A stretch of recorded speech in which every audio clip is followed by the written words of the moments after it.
warahmatullahi wabarakatuh. Perkenalkan, nama saya Habib Nur Hakim. Saya adalah mahasiswa semester 1 di Sekolah Tinggi Agama Islam.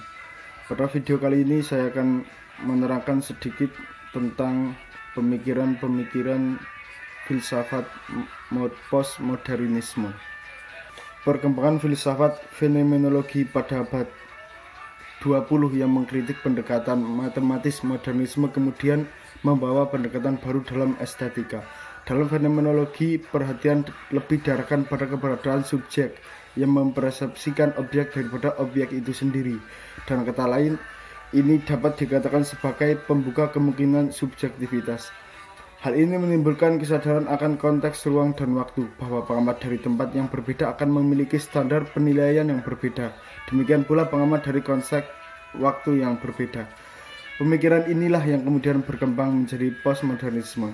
Banyak faktor yang mempengaruhi munculnya postmodernisme.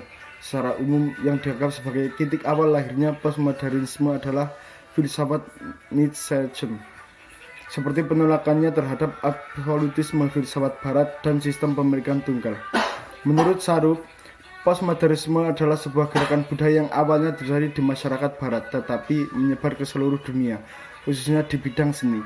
Beberapa masalah utama yang terkait dengan postmodernisme di bidang seni antara lain hilangnya batas dan hierarki antara budaya populer dan budaya elit, budaya massa dan budaya tinggi dalam karya sastra.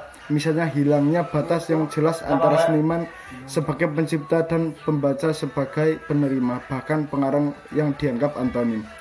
Dalam karya seni juga terjadi pergeseran dari keseriusan dari kedalaman ke permukaan, ke bermain, sehingga ada ironi, parodi, intereks, dan pastiche. Secara umum, postmodernisme merupakan hasil gerakan mahasiswa tahun 1968 karena kekuatan negara tidak dapat dihancurkan. Postmodernisme mencoba menemukan jalannya melalui struktur bahasa. Dan dengan demikian struktur teks menjadi model. Semua disiplin ilmu dianggap sebagai tulisan, sebagai teks dan wacana, sehingga pemecahnya juga dapat dilakukan secara tekstual. Sasarannya adalah semua sistem pemilikan total, terutama organisasi politik yang didasarkan pada struktur masyarakat secara keseluruhan. Pada awalnya, estetika adalah ilmu yang mempelajari keindahan baik dalam karya seni maupun keindahan alam pada umumnya. Atas dasar pengaruh Plato, beberapa filosof memandang keindahan sebagai kualitas intrinsik yang terkandung dalam suatu objek. Berlawanan dengan peran ini, pendekatan semiotika, khususnya periode postmodern, lebih memperhatikan tanda-tanda sebagai estetika semiotik, dengan pertimbangan bahwa kualitas estetika berasal dan dihasilkan melalui pemahaman tentang sistem tanda. Menurut Not, mengingatkan keterlibatan filosof Jerman Bung Martin dan Lambert, mereka menggunakan istilah estetika dan semiotika pada abad ke-18. Secara historis, semiotika dan estetika memiliki asal-usul yang hampir identik. Jika teori-teori seni tradisional cenderung didasarkan pada dua prinsip yang berbeda bahkan bertentangan, yaitu karya seni sebagai tiruan dan karya seni adalah karya seni, maka semiotika estetika didasarkan pada prinsip semantika dan programatis. Estetika semiotika dicirikan oleh karya seni yang memiliki jenis tanda tertentu dengan mode acuan tertentu pula. Sedangkan estetika pragmatis dicirikan melalui sifat kemampuan karya seni sebagai komunikasi. Kualitas estetis dapat dipahami semata-mata melalui tanda-tanda sebagai suatu sistem komunikasi dalam sastra. Sebagai bahasa model kedua, sebagai teks, sistem tanda dimanfaatkan secara maksimal. Dengan kata lain, teks sastra secara keseluruhan merupakan sistem tanda dan juga sistem komunikasi. Kualitas estetis juga paling terlihat pada statistika dan gaya bahasa pada umumnya. Dalam hal ini, genre puisi paling berperan. Selanjutnya adalah pemahaman postmodern. Menurut Pauline Rosenau, postmodernisme adalah kritik terhadap masyarakat modern dan kegagalannya memenuhi janjinya. Untuk postmodern cenderung mengkritik segala sesuatu yang berhubungan dengan modernitas, yaitu pada akumulasi pengalaman peradaban barat adalah industrialisasi, urbanisasi, kemajuan teknologi negara-negara, kehidupan di jalur tepat. Tetapi mereka meragukan prioritas modern seperti karir, posisi, tanggung jawab pribadi, birokrasi, demokrasi liberal, toleransi, humanisme, egalitarianisme, penelitian objektif, ganti evolusi, prosedur netral, regulasi amrisal, dan sebagainya. Dalam buku Warning Postmodernism for Beginners, Apinages, Garrett, Starr, and Scarry mengatakan bahwa postmodernisme menyeratkan pangkalan bahwa ia tidak lagi modern. Postmodernisme pada hakikatnya merupakan percampuran dari sebagian atau seluruh makna akibat perkembangan, penyangkalan, dan penolakan. Modernisme adalah suatu keracunan yang bermula dari dua teka-teki besar, yaitu satu, ini menentang dan mengaburkan gagasan postmodernisme ini menyeratkan pengetahuan lengkap tentang modernisme yang telah dilampaui oleh zaman baru. Sebuah zaman usia didirikan oleh sebuah perubahan historis dalam acara kita melihat, berpikir, dan bertindak. Kita dapat mengenali perubahan ini dalam bidang seni, teori, dan sejarah ekonomi.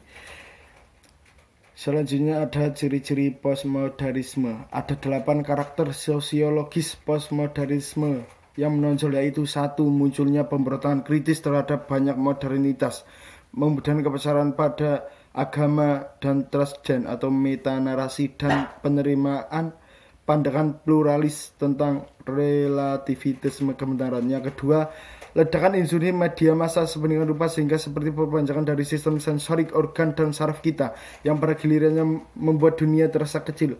Apabila kekuatan media massa telah menjelma sebagai agama atau dewa sekuler, dalam arti perilaku masyarakat tidak lagi ditentukan oleh agama tradisional, tetapi tanpa disadari telah diatur oleh media massa, seperti program televisi. Yang ketiga, munculnya radikalisme etis dan agama. Fenomena ini kiranya muncul sebagai reaksi dan alternatif ketika masyarakat semakin meragukan kebenaran ilmu pengetahuan, teknologi, dan filsafat yang dinilai gagal memenuhi janjinya untuk membebaskan umat manusia. Namun yang terjadi justru penindasan. Yang keempat, munculnya kecenderungan baru untuk menemukan identitas dan apresiasi serta keterikatan rasionalisme dengan masa lalu. Yang kelima, penguatan kawasan perkotaan atau urban sebagai pusat budaya dan kawasan pedesaan sebagai kawasan periferal. Hal ini juga berlaku untuk memperkuat dominasi negara maju atas negara berkembang, bagikan negara maju sebagai titik pusat dan menundukkan pergerakan lingkaran separifor. Yang keenam, semakin banyaknya kesempatan bagi kelas atau kelompok sosial untuk mengapresiasikan pendapat mereka dengan lebih bebas. Dengan kata lain, era postmodern ini ikut mendorong proses demokratis. Yang ketujuh, era postmodern ini juga ditandai dengan munculnya kecenderungan tumbuhnya eklektisisme dalam bersamaan sebagai wacana potret yang sulit untuk ditemukan secara ketat pada kelompok budaya yang eksklusif. Postmodern seringkali terkesan ambiguitas makna dan tidak banyak mengandung paradoks. Yang selanjutnya adalah tokoh-tokoh postmodernisme. Tokoh memegang peran penting karena tokoh sebagai subjek bertanggung jawab untuk mengakumulasi konsep-konsep sehingga menjadi teori. Setiap tokoh merupakan mata rantai terakhir dalam rangka mengembangkan ilmu pengetahuan untuk kemajuan umat manusia secara keseluruhan. Tokoh-tokoh zaman postmodern antara lain 1. Charles Sanders Peirce. Peirce lahir di Amerika Serikat sebagai semiotik, ahli logika, dan matematikawan. Peirce lahir zaman dengan Saussure, tapi Peirce melangkah lebih jauh dari Saussure dengan latar belakang sebagai filsuf. Ia mampu melihat dunia di luar struktur sebagai struktur yang bermakna. Berbeda dengan konsep sisilah Saussure, Peirce menanamkan konsep triadik sehingga ada jeda antara opsi biner. Peirce juga merupakan teori umum tanda sementara Saussure lebih banyak terlibat pada teori logistik umum. Berdasarkan Peirce tidak banyak mempersoalkan estetika dalam tulisannya, namun teorinya tentang tanda menjadi dasar wacana estetis generasi berikutnya. Menurutnya tanda yang sebenarnya adalah menghadirkan sesuatu. Tanda harus dimaknai akar dari tanda aslinya tumbuh tanda-tanda baru. Tanda selalu terikat pada sistem budaya. Tanda tidak konvensional dipahami dan kesepakatan. Tidak ada tanda yang bebas konteks. Tanda selalu jamak. Tanda hanya berfungsi dalam hubungan dengan tanda lain. Yang 2, Roman Oppice Jacques Bond.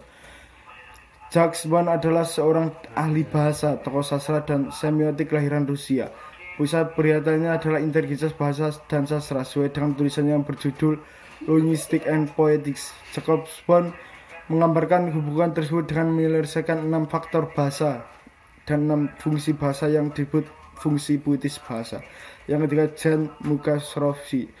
Mukasrovsky lahir di Bohemia sebagai pengikut strukturalisme Praha. Ia kemudian mengalami pergeseran perhatian dari struktur ke arah persepsi pembaca. Kecenderungan ini disebut strukturalisme dinamis. Sebagai pengikut kelompok formalis, ia melihat bahwa aspek estetik dihasilkan melalui fungsi puitis bahasa seperti demonstrasi membuat aneh, penyimpangan, dan pemburuan norma lain. Namun demikian, ia melangkah lebih jauh aspek estetika melalui karya seni sebagai tanda, karya sastra sebagai fakta transindividual.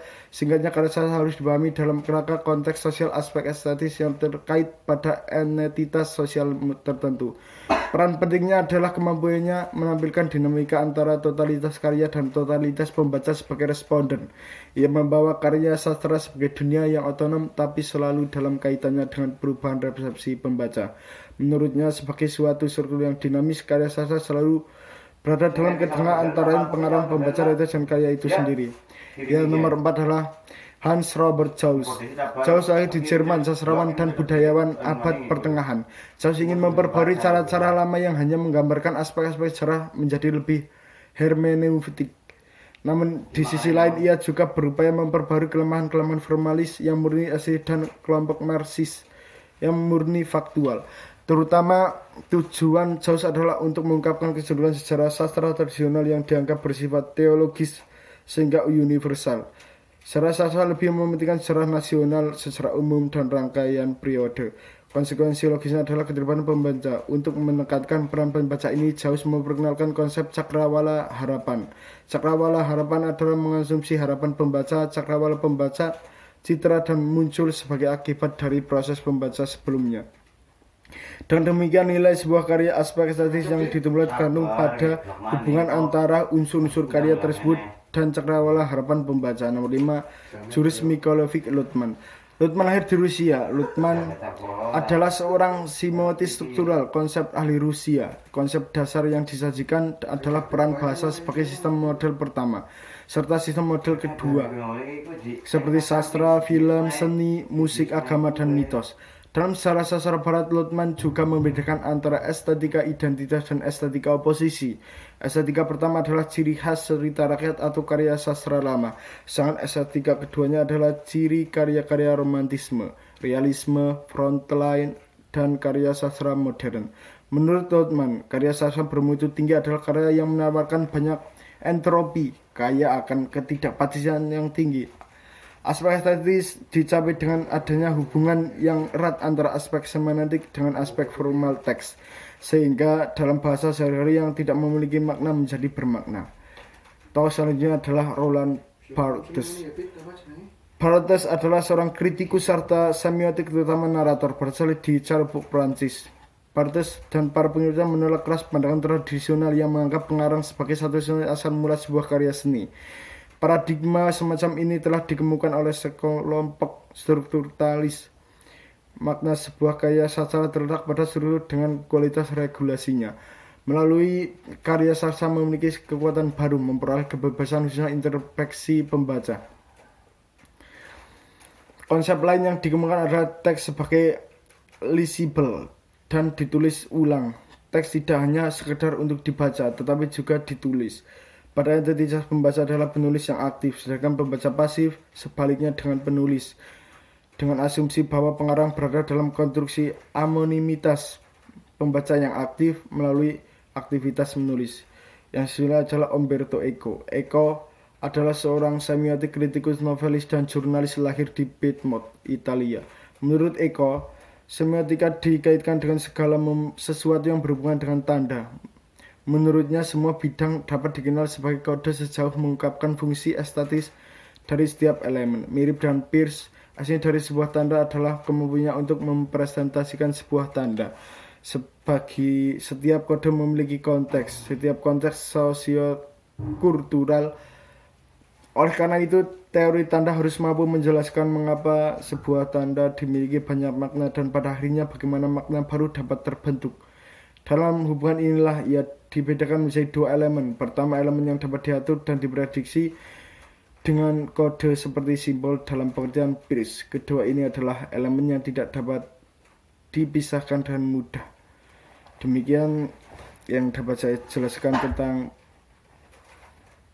aliran filsafat pemikiran postmodernisme.